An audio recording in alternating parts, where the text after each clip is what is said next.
അസ്സലാമു അലൈക്കും വറഹ്മത്തുള്ളാഹി വബറകാതുഹു. പ്രിയമുള്ളവരെ, വളരെ പ്രധാനപ്പെട്ട ഒരു വിഷയമാണ് നിങ്ങളുടെ ശ്രദ്ധയിൽപ്പെടുത്തുന്നത്.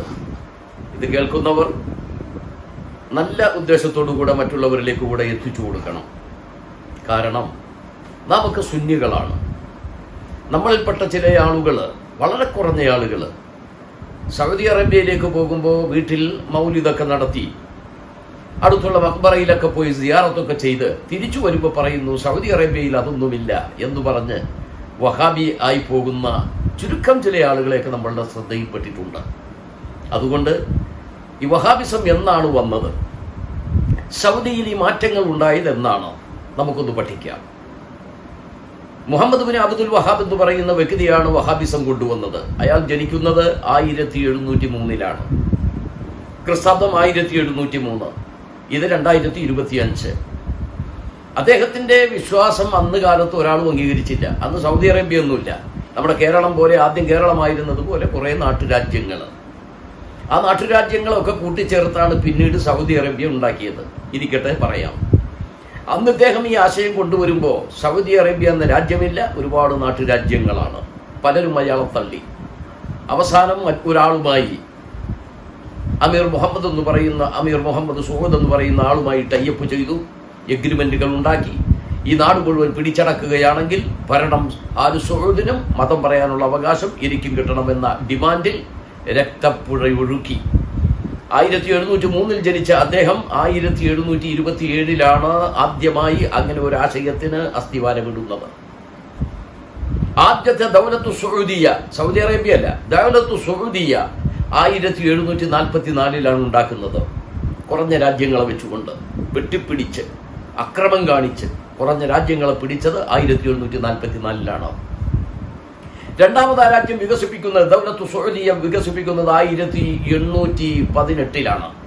അതിൻ്റെ ഇടയിൽ 1806 ഹബീബായ റസൂലുള്ളാഹി സ്വല്ലല്ലാഹു അലൈഹി വസല്ലമ തങ്ങളുടെ കാലം മുതൽ നിലനിന്നിരുന്ന നിരവധി മക്ബറകളെയും മറ്റുമൊക്കെ തച്ചു തകർക്കുകയും ഒന്നാം തകർക്കൽ സമരം നടത്തുകയും ചെയ്തു. 1806.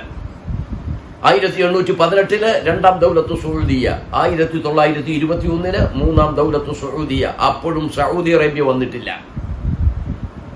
അങ്ങനെ 1921 മൂന്നാം ദൗലത്തു സൗദിയ ഉണ്ടാക്കിയതിനു ശേഷമാണ് 1922 26 വീണ്ടും മക്കയിലും മദീനയിലും ജന്നത്തുൽ ബഖയിലും ഒക്കെ ഉണ്ടായിരുന്ന കുംഭകാരണങ്ങളൊക്കെ തകർത്ത് തരിപ്പണമാക്കി. വിശ്വാസികൾ വീണ്ടും അതൊക്കെ ഉയർത്തിക്കെട്ടിയപ്പോൾ 1926 നടന്ന വീണ്ടും തകർക്കൽ സമരത്തിൽ അതെല്ലാം തകർത്ത് തരിപ്പണമാക്കിയതാണ് ഇന്ന് നമ്മൾ കാണുന്ന ചിത്രം. ഇനി ഞാൻ പറയുന്ന കണക്കുകൾ മറക്കരുത്. ഇവിടെ എല്ലാവർക്കും ഖുർആനും ഹദീസും ഒന്നും ഓതിയിട്ട് ഏതാണ് ശരി ഏതാണ് തെറ്റെന്ന് മനസ്സിലാക്കാൻ കഴിയില്ല. സൗദി അറേബ്യയിലില്ലല്ലോ, മക്കയിലില്ലല്ലോ, കഅബ നിൽക്കുന്നിടത്തില്ലല്ലോ, അള്ളാഹുവിന്റെ റസൂലിന്റെ അന്ത്യവിശ്രമ സ്ഥലമായ മദീനയിലില്ലല്ലോ. ദുനിയാവിൽ ഒരു സ്ഥലത്തും ഒരു കിതാബിലും മക്കയെയും മദീനയെയും നോക്കി ദീന് പഠിക്കണമെന്നോ ദീന് പറയണമെന്നോ പറഞ്ഞിട്ടില്ല. ഒരു കാര്യമാണത്, വളരെ സത്യമായ കാര്യമാണ്. അപ്പോ വിശ്വാസികളായ ആളുകൾ, കൺഫ്യൂഷനുള്ള ആളുകൾ, എങ്ങോട്ട് പോകണമെന്ന് ചിന്തിക്കുന്ന ആളുകൾ, അവരോട് ഞാൻ ഓർമ്മപ്പെടുത്തുന്നത്, ഒന്നാമത്തെ ദൗലത്തു സൗദിയ വരുന്നത് 1744 അത് കൃത്യമായ കണക്കാണ്. മുഹമ്മദുർ റസൂലുള്ളാഹി ധന്യമായ ഒരു ജീവിതത്തിന്റെ തിരശീല താഴ്ത്തി കാലയവനികക്കുള്ളിൽ മറഞ്ഞത് ക്രിസ്താബ്ദം 632. ക്രിസ്താബ്ദം 632 മുതൽ ഒന്നാം ദൗലത്തു സൗദിയ എന്ന് പറയുന്ന ഈ പിന്തിരിപ്പൻ ആശയം വരുന്നതുവരെ 1112 കൊല്ലം 1112 കൊല്ലം മുഹമ്മദുർ റസൂലുള്ളാഹിയും അവിടുത്തെ അനുചര സഹകളത്ര ബന്ധുമിത്രാദികളും അല്ലാഹുവിന്റെ റസൂലിന്റെ തിരുമുഖത്ത് നിന്ന് പഠിച്ച സ്വഹാബികളും അവരെ പഠിച്ചവരും നിലനിന്ന 1112 കൊല്ലം നിലനിന്ന ആ പ്രസ്ഥാനത്തിന്റെ കൂടെ നിൽക്കണോ? അതാണോ ശരി? അതല്ല.